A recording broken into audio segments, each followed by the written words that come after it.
Hello बच्चों, कैसे हैं आप? बच्चों, हम लोग एलसीआर सर्किट का रेजोनेंस अच्छे से समझ चुके थे कि रेजोनेंस का मतलब क्या होता है। एलसीआर सर्किट में मैक्सिमम करंट की कंडीशन। ओके, अब मैक्सिमम करंट की कंडीशन होते समय कैसा फेजर डायग्राम बनेगा, मैक्सिमम करंट होते समय कैसा उसका इम्पीडेंस होगा, जेड कैसा होगा, मैक्सिमम करंट होते समय उसका कैसे कैलकुलेशन करेंगे मैक्सिमम करंट की, उसकी फ्रीक्वेंसी क्या होगी सोर्स की, ऐसे सब हमने कुछ सवाल बनाए। ठीक है, बहुत सारी चीज़ों को डिस्कस किया। करंट का फ्रीक्वेंसी के साथ कैसा ग्राफ जाता है, जेड का फ्रीक्वेंसी के साथ कैसा ग्राफ जाता है। ठीक है, किसी एक फ्रीक्वेंसी पे जेड मिनिमम हो जाता है और उसी फ्रीक्वेंसी पे करंट मैक्सिमम हो जाता है, उसको हम रेजोनेंस फ्रीक्वेंसी बोलते हैं। ठीक है, फ्रीक्वेंसी एट रेजोनेंस कंडीशन। चलिए बच्चों, आज का जो हमारा लेक्चर है वो लेक्चर एलसीआर सर्किट यानी एसी सर्किट का पावर कैलकुलेट करना है। एसी सर्किट में कितना पावर डिसिपेशन होता है। तो हम कोई भी एसी सर्किट अपना बना लेंगे। फॉर सिंप्लिसिटी हम एलसीआर बना लें, एलसीआर तीनों लगा दें और उसको वोल्टेज दे दें E is equal to E naught sine omega t. LCR circuit है RCN। ठीक है, तीनों ही कंपोनेंट लगे हुए हैं। पावर का मतलब क्या होता है, पहले आप इस बात को समझ लीजिए। पावर का मतलब होता है कि किस रेट से इलेक्ट्रिकल एनर्जी कन्वर्ट हो रही है दूसरी एनर्जी में, किस रेट से इलेक्ट्रिकल एनर्जी वेस्ट हो रही है। अब उसको चाहे आप वेस्ट करिए चाहे आप यूज करिए, वो आपके ऊपर है। ठीक है, हमारे ऊपर है। तो किस रेट से ये इलेक्ट्रिकल एनर्जी कन्वर्ट हो रही है। अब इसमें क्या क्या चीज़ें लगी हुई हैं। RLC रजिस्टर जो है वो इलेक्ट्रिकल एनर्जी को हीट एनर्जी में कन्वर्ट कर रहा होगा। कैपेसिटर इलेक्ट्रिकल एनर्जी को, करंट वाली जो एनर्जी है उसको इलेक्ट्रिक फील्ड के रूप में कन्वर्ट कर रहा होगा। इंडक्टर जो है वो करंट की एनर्जी को मैग्नेटिक फील्ड के रूप में कन्वर्ट कर रहा होगा। तो ये तीनों ही कंपोनेंट्स जो हैं, तीनों ही एलिमेंट जो हैं वो इलेक्ट्रिकल एनर्जी को यूज कर रहे हैं और उसको किसी दूसरे फॉर्म में कन्वर्ट कर रहे हैं। ठीक है, तो पावर जो होता है रेट ऑफ कन्वर्जन। ठीक है, आपकी जो इलेक्ट्रिकल एनर्जी है वो किस रेट से कन्वर्ट हो रही है उसको हम क्या बोलते हैं, पावर बोलते हैं। ठीक है बच्चों, थर्ड चैप्टर यानी डीसी करंट में आपने इस बात को पढ़ा होगा कि पावर जो होता है वो वोल्टेज इनटू करंट होता है। ठीक है, उसमें भी यही काम होता था कि करंट किस रेट से कन्वर्ट हो रहा है दूसरी एनर्जी में। ठीक है, रेट ऑफ डूइंग वर्क, जो अप्लायंसेस लगाते हैं वो किस रेट से वर्क कर रहे हैं, वो उनकी पावर कहलाती है। ठीक है बच्चों, तो एसी में अगर हम बात करें इस सर्किट में, तो जो वोल्टेज जो दिया गया है तो थोड़ा सा मैथमेटिकली है ये।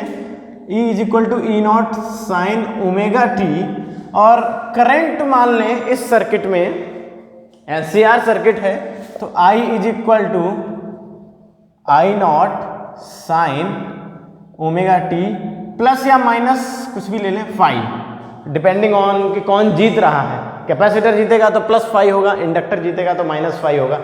ठीक है, करंट जो है वो कैपेसिटर करंट को आगे करने की कोशिश करता है, इंडक्टर वोल्टेज को आगे रखने की कोशिश करता है, करंट को पीछे रखने की कोशिश करता है। तो इस हिसाब से हम मान के चल रहे हैं फेज डिफरेंस करंट और वोल्टेज के बीच में 5 है।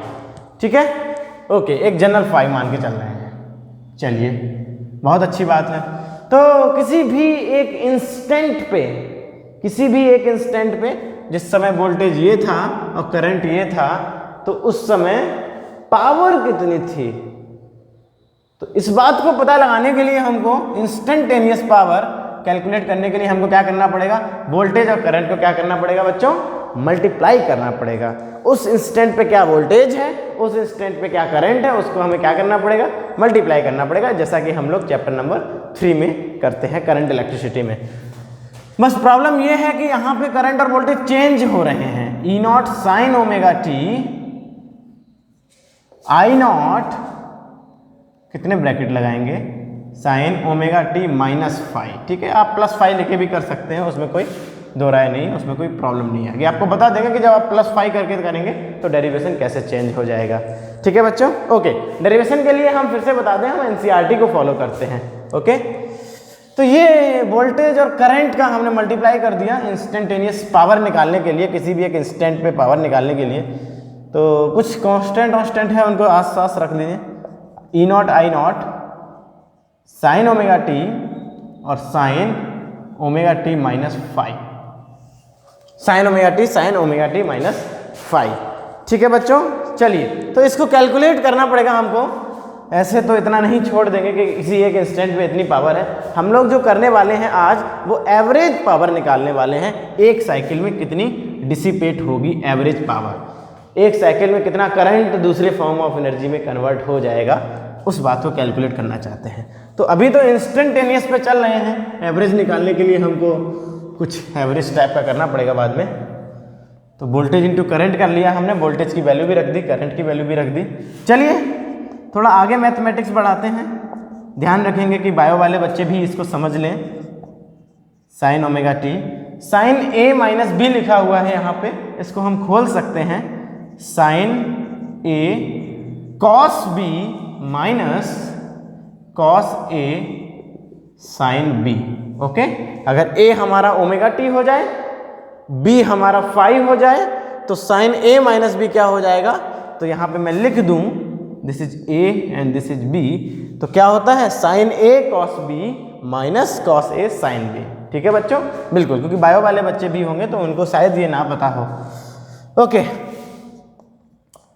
तो ई नॉट आई नॉट क्या कर सकते हैं हम, साइन का मल्टीप्लाई कर सकते हैं अंदर, तो ये साइन स्क्वायर हो जाएगा, इधर ब्रैकेट लगा दिया curly bracket, sine square omega t cos phi minus sine omega t cos omega t sine phi, sine omega t cos omega t sine phi. तो ये रहा बच्चों आपके इंस्टेंटेनियस पावर का एक सिंपल सा रिलेशन, एक सिंपल सा फॉर्मूला। इसको अगर आप और सॉल्व कर लें तो और थोड़ा बेहतर लगेगा, क्योंकि अभी थोड़ा गंदा लग रहा है देखने में, काफ़ी बड़ा लग रहा है। इसको थोड़ा सा और हम सॉल्व कर सकते हैं। आप लोग सॉल्विंग का एक एक स्टेप देखते जाइए, समझते जाइए। ओके, तो इंस्टेंटेनियस पावर क्या हो जाएगी, किसी एक इंस्टेंट पे हमने वोल्टेज और करंट को मल्टीप्लाई किया है, दोनों ही चेंज हो रहे थे और फेज डिफरेंस था, इसलिए थोड़ा मैथमेटिक्स खुल गई। आगे चल के हमें ये दिक्कत देगा साइन स्क्वायर, तो हम उसको 1 माइनस कॉस 2 थीटा अपॉन 2 में कन्वर्ट कर लेंगे। ठीक है, लीनियर फंक्शन में। तो इसको अभी कर लेते हैं, क्योंकि आगे ये हमको दिक्कत दे सकता है अगर कहीं इंटीग्रेशन करना पड़ा तो साइन स्क्वायर थीटा को लिखेंगे 1 माइनस कॉस 2 थीटा अपॉन 2। तो थीटा जो था वो थीटा की जगह ओमेगा टी लिखा हुआ है, तो 1 minus cos 2 omega T upon 2, okay, into cos 5। ठीक है, माइनस ये नीचे 2 आ गया है। एक काम करें, साइन थीटा कॉस थीटा लिखा हुआ है, 2 का मल्टीप्लाई करें और 2 का डिवाइड करें, इससे एक इक्वेशन बन जाएगी, छोटी सी इक्वेशन, और वो आगे हमें बहुत हेल्प करेगी। मैथमेटिक्स में हम बहुत बार ऐसा करते हैं, cos omega t sine phi. चलिए शाबाश,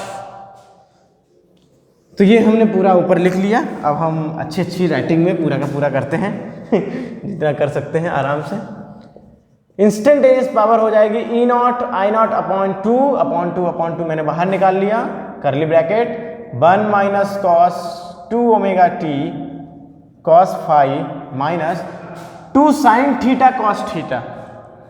2 sine theta cos theta is sine 2 theta, इसीलिए हमने 2 का मल्टीप्लाई और डिवाइड किया था कि ये हमारा साइन 2 थीटा मिल जाए, और ये हमारा साइन 2 थीटा हो गया। ठीक है, 2 sine theta cos theta is sine 2 theta.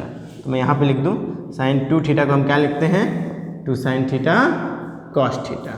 Okay, बिल्कुल, sine phi.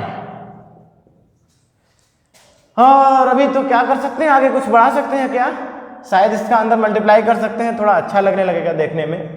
E naught I naught upon 2 cos phi minus cos phi cos 2 omega t, cos 2 omega t cos phi minus sine 2 omega t sine phi.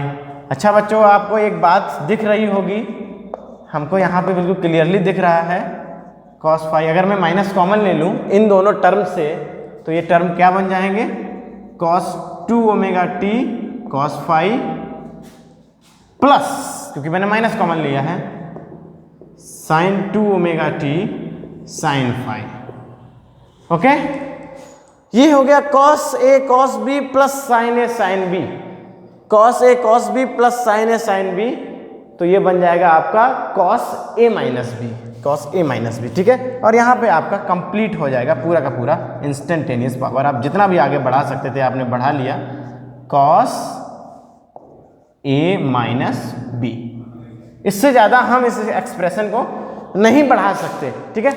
इसको खोलेंगे फिर से वहाँ पहुँच जाएंगे और फिर हम उल्टा चलने लगेंगे, तो इससे कोई फ़ायदा नहीं। अगर हम करंट को +5 वाला लेते तो यहाँ पे वो प्लस प्लस प्लस प्लस चलता और फिर यहाँ पे माइनस आ जाता और फिर यहाँ पे cos A + B आगे वो बन जाता है, ठीक है। तो cos A + B वो आगे हो जाता है। इससे हमारे रिजल्ट में कुछ परिवर्तन नहीं आएगा। क्यों नहीं आएगा?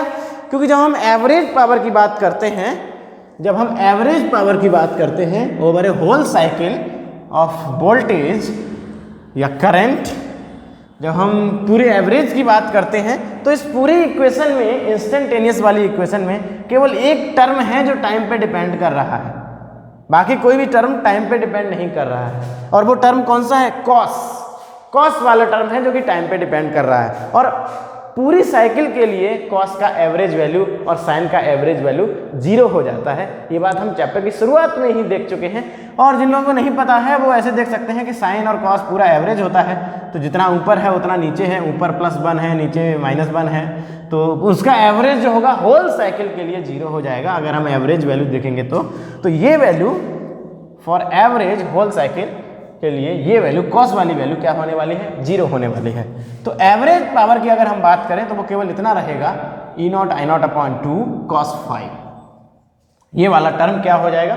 0 हो जाएगा। कॉस और साइन दोनों ही अगर पूरी साइकिल के लिए देखते हैं तो एवरेज उसका क्या हो जाता है? 0 हो जाता है।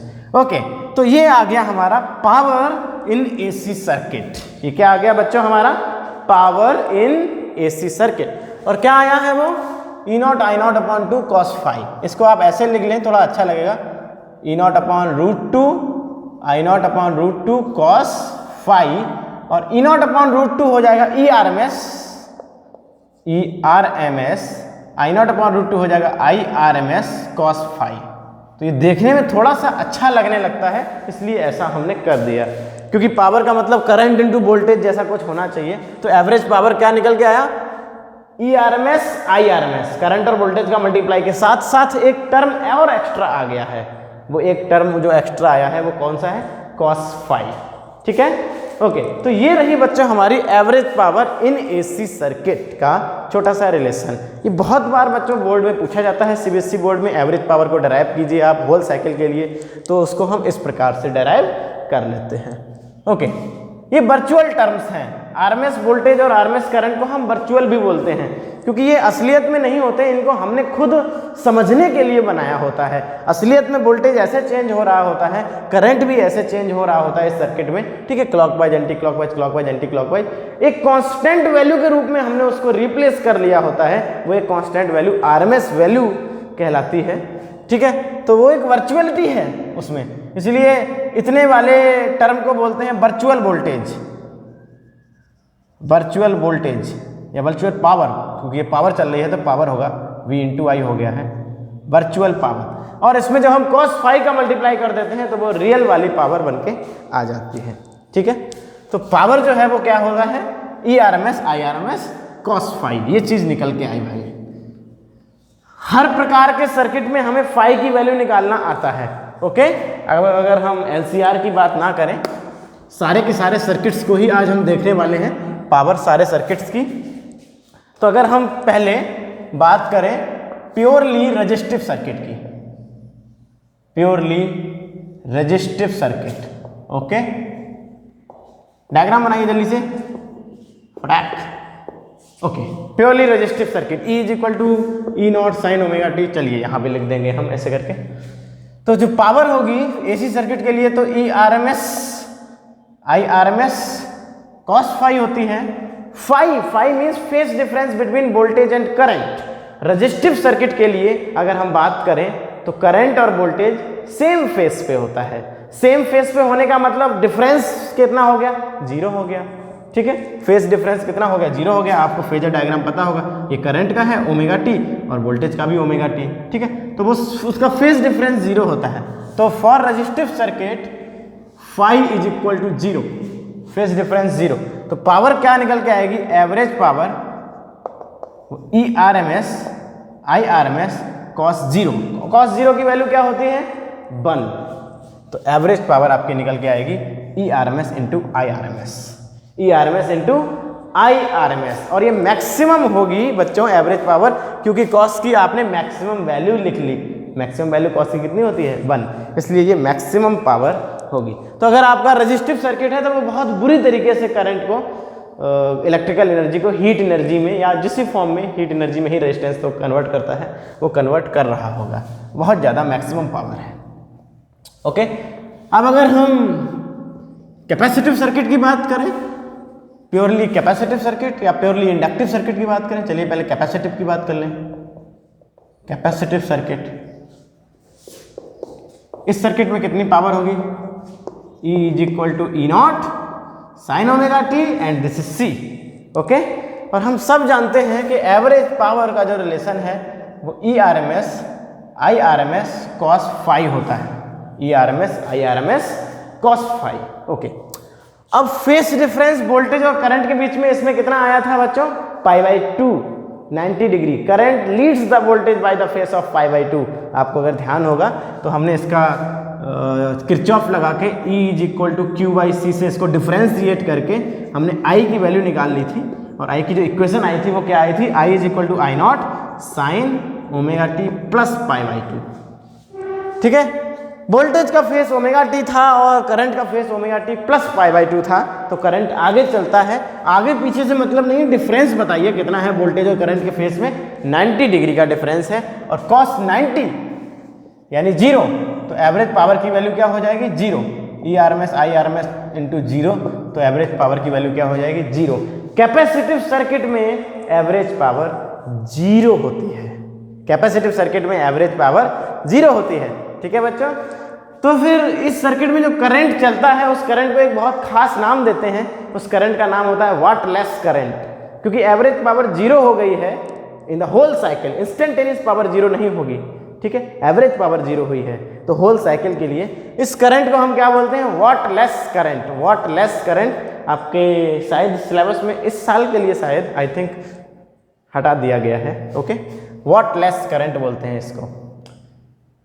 उसके केवल उसका नाम जानना है हमको, और कुछ नहीं करना है। वाटलेस करंट उतना ही होता ही है उसमें। तो चूंकि इस पावर का 0 हो गया है इस सर्किट की पावर, इसलिए इस सर्किट में बहने वाले करंट को हम क्या बोलते हैं?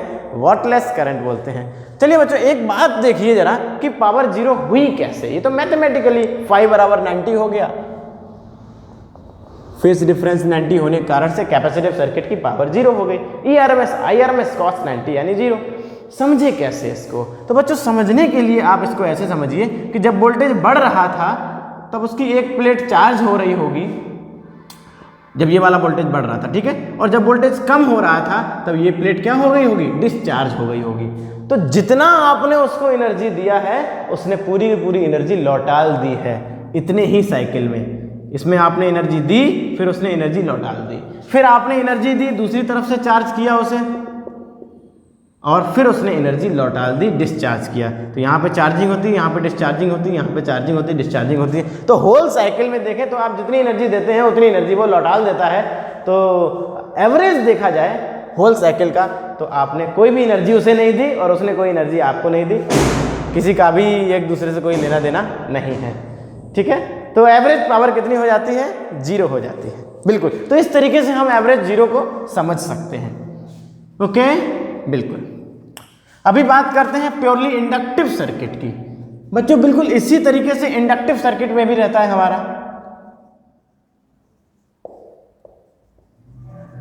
Purely inductive circuit. तो ग्राफ डायग्राम हमारा कुछ इस प्रकार से बनेगा, L और E = E0 sin omega t। Inductive circuit में भी बच्चों जब हमने अपना डेरिवेशन किया था और करंट निकाला था तो करंट वोल्टेज से पीछे आया था, 90 डिग्री पीछे आया था। तो फेस डिफरेंस इसमें भी 90 होता है। तो एवरेज पावर, यहाँ पे एवरेज लिखना ना भूलिएगा, ठीक है, ERMS IRMS cos phi। Okay, और phi की वैल्यू 90 होने के कारण से यहां भी एवरेज पावर क्या हो जाएगी? 0 हो जाएगी। इंडक्टिव सर्किट में भी बच्चों एवरेज पावर क्या हो जाती है? 0 हो जाती है। तो रेजिस्टिव सर्किट में तो बहुत सारी एवरेज पावर निकली, इंडक्टिव सर्किट और कैपेसिटिव सर्किट में एवरेज पावर 0 निकली, और जो भी करंट बहेगा उसको हम क्या बोलेंगे? वाटलेस करंट बोलेंगे। अच्छा भाई, इसको कैसे समझें कि इसकी एवरेज पावर 0 हो गई है? तो उसको समझने के लिए आपको क्या देखना है कि जब आप का ये जो वोल्टेज होगा वो बढ़ रहा होगा, उस समय वो अपोज करेगा बैक ईएमएफ बना के। क्या करेगा? वो अपोज करेगा, और अगर वो अपोज करेगा तो आपकी बहुत सारी एनर्जी वेस्ट हो जाएगी, सीधी सी बात है। ओके, लेकिन जिस समय आपका वोल्टेज कम हो रहा होगा उस समय उसने सपोर्ट भी किया होगा, तो जितनी भी एनर्जी आपकी उसने वेस्ट कराई थी वो उसके अंदर मैग्नेटिक फील्ड के रूप में एनर्जी स्टोर हो गई होगी। वो मैग्नेटिक फील्ड की एनर्जी को वो यूज करेगा और आपके करंट को खींचेगा, तो पूरी की पूरी वो एनर्जी अपनी वेस्ट कर देगा, जितनी भी उसने आपसे ली होगी, जितनी भी उसने इस वोल्टेज से ली होगी, इस करंट ने जितना भी मैग्नेटिक फील्ड सेटअप किया होगा वो पूरा का पूरा मैग्नेटिक फील्ड की एनर्जी को यूज करेगा करंट को खींचने के लिए, जिस समय ये करंट गिर रहा होगा, जिस समय ये वोल्टेज गिर रहा होगा। ठीक है, उसके बाद इतने में ही आप देख सकते हैं यहाँ पे मैग्नेटिक फील्ड ने यहाँ पे जब ये बढ़ रहा होगा तो बैक ईएमएफ बना होगा इस डायरेक्शन में, फिर जब ये घट रहा होगा तो बैक ईएमएफ इस डायरेक्शन में बना होगा, उसने उसको एनर्जी लौटा दी करंट को खींच के। तो आप देखेंगे कि इतने में ही नेट पावर जीरो हो गई, जितना आपका यूज किया उसने उतना लौटा दिया। तो अगर हम पूरी साइकिल में देखेंगे तो नेट पावर क्या हो जाएगी? जीरो हो जाएगी। ठीक है, तो इंडक्टिव सर्किट में भी हम समझ सकते हैं किस तरीके से नेट पावर जीरो हो जाती है। मैथमेटिकली तो समझ में आता है ना, 590 रख देते हैं, लेकिन लॉजिकली भी समझ में आना चाहिए किस तरीके से पावर जीरो वेस्ट हो रही है, एवरेज पावर होल साइकिल में जीरो वेस्ट हो रही है। ठीक है बच्चों, ओके। अभी हमारी बात आती है, प्योरली सर्किट खत्म हो गए तो एलसीआर सर्किट की, कि एलसीआर सर्किट में क्या पावर होगा, कॉम्बिनेशन एलसीआर। तो एलसीआर सर्किट की जो पावर एवरेज पावर होगी वो डिपेंड करेगी ERMS IRMS cos फाई पे, कि साहब आपका फाई कितना है, और ये हम फेजर डायग्राम बना के निकाल लेते हैं। हमने अपनी पिछली लेक्चर्स में आपको सिखाया है कि किस तरीके से हम फेजर डायग्राम्स बना के cos फाई की वैल्यू को भी निकाल सकते हैं। डायरेक्टली आप cos फाई की वैल्यू को निकाल सकते हैं, और शायद अगर आपको याद हो तो वो R/Z आई थी, अगर आपको याद हो तो वो कितनी आई थी? R/Z। ठीक है, बिल्कुल। तो इस तरीके से हम एसी सर्किट को उस कंडीशन, जिस कंडीशन में सवाल दिया होगा, हम उस कंडीशन में पावर को निकाल सकते हैं। बस हमको फाई की वैल्यू पता होनी चाहिए। वोल्टेज और करंट तो हम निकालना जानते ही हैं, नहीं तो दिया जाता है जनरली, जब पावर पूछते हैं तब वोल्टेज और करंट की वैल्यू देते हैं। फाई की वैल्यू कभी कभी नहीं देते हैं तो वो निकलवा लेते हैं। ठीक है, बिल्कुल। अच्छा, एक कंडीशन की अगर हम बात करें, जब एलसीआर सर्किट हमारा रेजोनेंस कंडीशन में होगा, साहब कौन सी कंडीशन में है? रेजोनेंस कंडीशन में होगा, उस समय पावर कितनी होगी? वो मिनिमम होगी या मैक्सिमम होगी? तो करंट तो उस समय मैक्सिमम होता है। अच्छा बच्चों ये बताइए कि जब रेजोनेंस कंडीशन में होता है उस समय हमारा फेजर डायग्राम कितना रह जाता है? केवल इतना रह जाता है, केवल इतना रह जाता है, प्योरली रजिस्टिव जैसा हो जाता है। तो phase difference between current end voltage zero, तो फाई की वैल्यू आप जीरो रख देंगे तो एवरेज पावर आ जाएगा ERMS IRMS। ठीक है, ये आ जाएगा average power at resonance condition, क्योंकि वो प्योरली रजिस्टिव सर्किट होता है तो वो प्योरली रेजिस्टेंस जैसी पावर भी दे रहा है, और पूरी की पूरी पावर जो वेस्ट हो रही है उसका कारण आपका ये रेजिस्टेंस ही है। ये दोनों तो पावर को वेस्ट करते ही नहीं हैं। अगर ऑन एन एवरेज देखें तो इनकी पावर का वेस्टेज जो होता है वो कितना होता है? जीरो होता है। ठीक है, बिल्कुल, एट रेजोनेंस कंडीशन में। ओके, तो इस तरीके से हम पावर वाले कॉन्सेप्ट को सारे सर्किट्स में लगा के देख सकते हैं, और किस तरीके से हम पावर को कैलकुलेट करेंगे उसको हम समझ सकते हैं। ठीक है, बस हमको फाई की वैल्यू पता होनी चाहिए। ओके, तो आगे बढ़ते हैं, कुछ एक दो न्यूमेरिकल्स लगा लेते हैं पावर से रिलेटेड, एक दो न्यूमेरिकल्स। ओके, ठीक है बच्चों, बिल्कुल। क्वेश्चन है, in AC circuit find the capacitance of capacitor if the power factor is unity. LCR circuit है तो L भी है, C भी है, R भी है। पावर फैक्टर का मतलब होता है बच्चों cos फाई, पावर फैक्टर का मतलब होता है cos फाई। ये जो cos फाई था पावर में, उसको हम बोलते हैं पावर फैक्टर। उसके बिना पावर वर्चुअल रहती है, मैथमेटिकली हमने उसको निकाला है, अपने आप वो cos फाई आया है। ओके, L की वैल्यू है 200 मिली हेनरी और R की वैल्यू है 100 ओम। C की नीचे C लिख देते हैं। कैलकुलेट क्या लिखा है, in the given circuit find the capacitance of capacitor, ठीक है, नहीं पता हमें। If the power factor is unity also calculate the quality factor of the circuit. तो अगर power factor given, power factor cos phi की वैल्यू बन दी है बच्चों, cos फाई की वैल्यू बन दी गई है, तो फाई की वैल्यू कितनी होगी बच्चों, 0। तो एलसीआर सर्किट में वोल्टेज और करंट सेम फेस पे कब होता है, फेस डिफरेंस उसका 0, मतलब सेम फेस पे कब होता है वोल्टेज और करंट। अगर आप ध्यान से कोई भी आप अगर अपना फेजर डायग्राम बनाएंगे, ये EL ये EC है, तो अगर हम इसको मिटाल के यहाँ EL माइनस EC कर दें, तो देखिए जरा वोल्टेज आगे चला गया, करंट पीछे हो गया, कुछ ना कुछ फेस डिफरेंस आ रहा है। सेम फेस पे कब होता है, जब सर्किट प्योरली रेजिस्टिव होता है, क्योंकि रेजिस्टेंस वाले सर्किट में ही फाई बराबर 0 होता है, वोल्टेज और करंट सेम फेस में दौड़ रहे होते हैं। तो प्योरली ये जो सर्किट है वो रेजिस्टिव है, इसका मतलब सर्किट रेजोनेंस कंडीशन में रखा हुआ है और आपसे कैपेसिटेंस की वैल्यू पूछी जा रही है। रेजोनेंस कंडीशन में एक चीज़ और लिखी है यहाँ पे 50 हर्ट्ज रेजोनेंस कंडीशन में रखा हुआ है और आपसे कैपेसिटेंस की वैल्यू पूछी गई है कि सर्किट रेजोनेंस कंडीशन में है। ये डायरेक्टली सीधा नहीं बताया है, पावर फैक्टर यूनिटी बोल के, पावर फैक्टर 1 बोल के उन्होंने ये बताने की कोशिश की है। कभी कभार XL बराबर XC बोल देते हैं, कभी कभार पावर फैक्टर 1 बोल देते हैं, कभी कभार ये बोल देते हैं कि करंट वोल्टेज सेम फेस में है, ऐसे बोल देते हैं। कभी कभार बोल देते हैं इस सर्किट की मैक्सिमम पावर पे रखी हुई है सर्किट। अब मैक्सिमम पावर पे सर्किट रखी हुई है, आपने देखा कि मैक्सिमम पावर पे सर्किट जब रखी होती है तो वो रेजोनेंस कंडीशन में ही होता है ना, प्योरली रेजिस्टिव में ही मैक्सिमम पावर होती है, डिसिपेशन।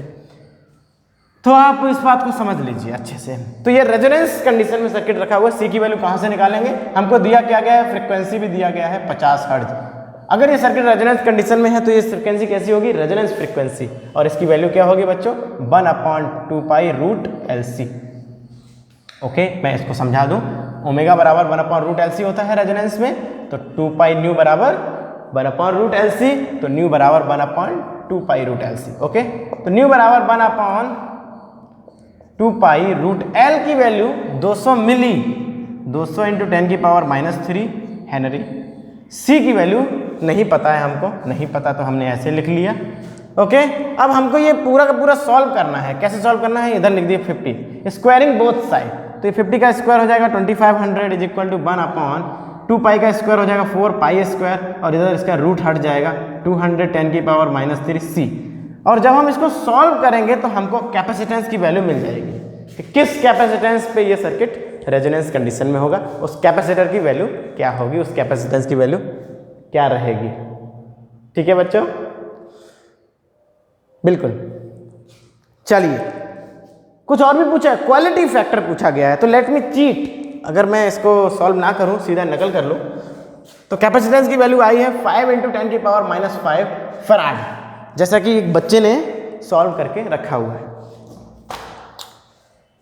इसको आप चेक भी कर सकते हैं, अगर ये हो सकता है कैलकुलेशन एरर हो गई हो बच्चे से। ओके, बिल्कुल।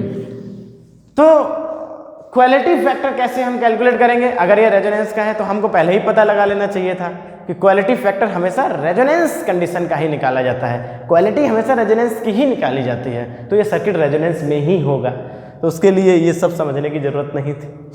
ठीक है, बिल्कुल। तो क्वालिटी फैक्टर होता है 1/R√L/C। देखिए बच्चों, हमको R की वैल्यू भी पता है 100, L की वैल्यू भी पता है समथिंग 200 मिली, और C की वैल्यू अभी अभी हमने निकाली।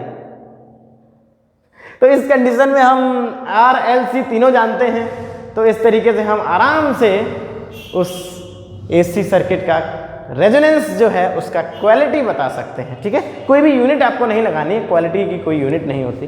ठीक है, बिल्कुल। चलिए भाई, तो ये काफ़ी अच्छा सवाल था, क्वालिटी फैक्टर पूछ लिया रेजोनेंस का, बहुत अच्छी बात है। अगला क्वेश्चन देखिए बच्चों, ए इंडक्टर ऑफ 200 मिली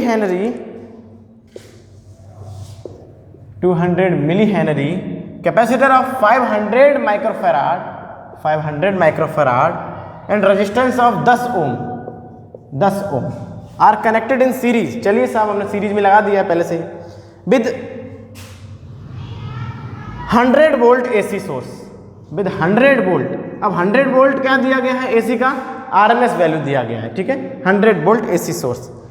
पहला बताना है find the frequency eight which power factor is unity. Power factor unity हो जाए, 1 हो जाए, cos फाई की वैल्यू 1 हो जाए, तो किस फ्रीक्वेंसी पे cos फाई की वैल्यू 1 होगी। तो आपको पता होगा कि LCR सर्किट में फाई की वैल्यू 0 कब होती है, जब वो किस में होता है साहब, रेजोनेंस कंडीशन में होता है। कौन सी कंडीशन में होता है, रेजोनेंस कंडीशन, ओके, कंडीशन। तो रेजोनेंस कंडीशन पे आपको फ्रीक्वेंसी पूछी गई है, तो आप फ्रीक्वेंसी निकाल सकते हो। ओमेगा बराबर 1/√LC 1/√L। L की वैल्यू कितना दिया गया है, 200 × 10⁻³ C की वैल्यू कितना है, 500 × 10⁻⁻6। 2 5 जा 10। बड़े आराम से अच्छी कैलकुलेशन से आपको ओमेगा मिल जाएगा। तो ओमेगा मिल जाएगा तो उसके बाद आप ओमेगा बराबर 2πν रख के आप फ्रीक्वेंसी भी निकाल सकते हैं कि वो उस समय सर्किट की फ्रीक्वेंसी क्या होगी, ठीक है। या आप यहीं पे न्यू लिख दीजिए तो इधर आपका 2π पहुंच जाएगा, ठीक है। तो यहाँ से आप कैलकुलेट करके डायरेक्टली आप फ्रीक्वेंसी को निकाल सकते हैं, ठीक है। बहुत अच्छा आंसर आने वाला है इसका। और भी कुछ पूछा गया है, करंट एट दिस फ्रीक्वेंसी। ये जो फ्रीक्वेंसी है जो आपने निकाली है रेजोनेंस के लिए, उन्होंने cos फाई 1 बोल दिया था तो फाई 0, तो उससे हमने पहचान लिया कि सर्किट रेजोनेंस कंडीशन में है। तो इसी कंडीशन में आपको करंट भी बताना है। तो इस कंडीशन में अगर हम करंट की बात करेंगे तो I वो क्या हो जाएगा, E/RMS/Z। इस सर्किट का Z इस कंडीशन में R के बराबर होता है, रेजोनेंस कंडीशन में Z R के बराबर होता है। तो ये भी I/RMS ही आएगा, जो कि 100/R की वैल्यू 10 है, तो ये 10 एम्पियर करंट इस सर्किट में घूम रहा होगा। 10 एम्पियर करंट इस सर्किट में घूम रहा होगा, RMS करंट, ठीक है बच्चों। बिल्कुल इस समय XL बराबर XC भी होगा, क्योंकि वो रेजोनेंस कंडीशन का सवाल है इसलिए। और भी कुछ पूछा गया है क्या, find the quality factor of resonance. Quality factor के लिए बच्चों हमको क्या क्या चाहिए होता है, 1/R√L/C। तो R L C तीनों चीज़ें चाहिए होती हैं। L की वैल्यू भी दी है, C की वैल्यू भी दी है, R की वैल्यू भी दी है। तो हम बड़े आराम से क्वालिटी फैक्टर को भी फाइंड कर सकते हैं बच्चों। इस तरह हमने LCR सर्किट का सब कुछ खत्म कर दिया, अच्छे तरीके से सब कुछ देख लिया, ठीक है। कि उसको हम कैसे समझते हैं, EL is greater than EC होगा तो फेजर डायग्राम कैसे बनेगा, EC is greater than EL होगा, और सबसे इंपॉर्टेंट जब दोनों फेजर बराबर होंगे EL और EC।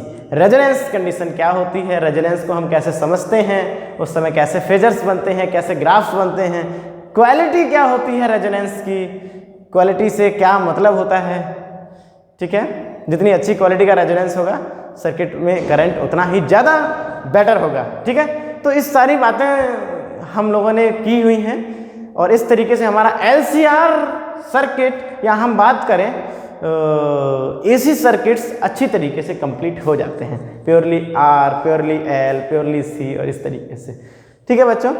इन लेक्चर्स को बनाने का उद्देश्य ये था कि जिस समय हम ये लेक्चर्स बना रहे हैं उस समय देश बंद है, बिल्कुल लॉकडाउन लगा हुआ है, तो बच्चे सेल्फ स्टडी कर रहे हैं घर पे। थोड़ा बहुत हेल्प उनको स्कूल से भी मिल रही है, तो उनको बहुत दिक्कतें हो रही हैं। तो ऐसा इस AC से जो दिक्कत वाला पोर्शन होता है वो LCR सर्किट को समझना अच्छे से, वो वाला पोर्शन होता है। तो हमने सोचा कि AC का जो कठिन वाला पोर्शन है जिसमें बच्चे को ज़्यादा दिक्कत होती है, उसके लिए ये वीडियोज बनाए जाएं, ठीक है। तो एक सीरीज ऑफ वीडियोज आपके लिए बनाए गए हैं, ठीक है। Lecture 1, lecture 2, lecture 3, I think आज लेक्चर 4 है, और 4 लेक्चर्स में हमने LCR सर्किट को अच्छे से कंप्लीट किया है। तो जो भी बच्चा इन चारों लेक्चर को सीरीज बाय सीरीज देखेगा तो उसको पूरा का पूरा LCR अच्छे से समझ आ जाएगा, ठीक है बच्चों। वैसे तो ये किसी भी साल कोई भी बच्चा इसको देख सकता है, लेकिन इस साल ये काफ़ी ज़्यादा हेल्पफुल होगा बच्चों के लिए, ठीक है। तो ये कोशिश थी जिससे कि आपको थोड़ी बहुत आपकी मदद हो जाए, ओके बच्चों, ठीक है। अच्छे से पढ़िए और अपना ख्याल रखिए। Thank you.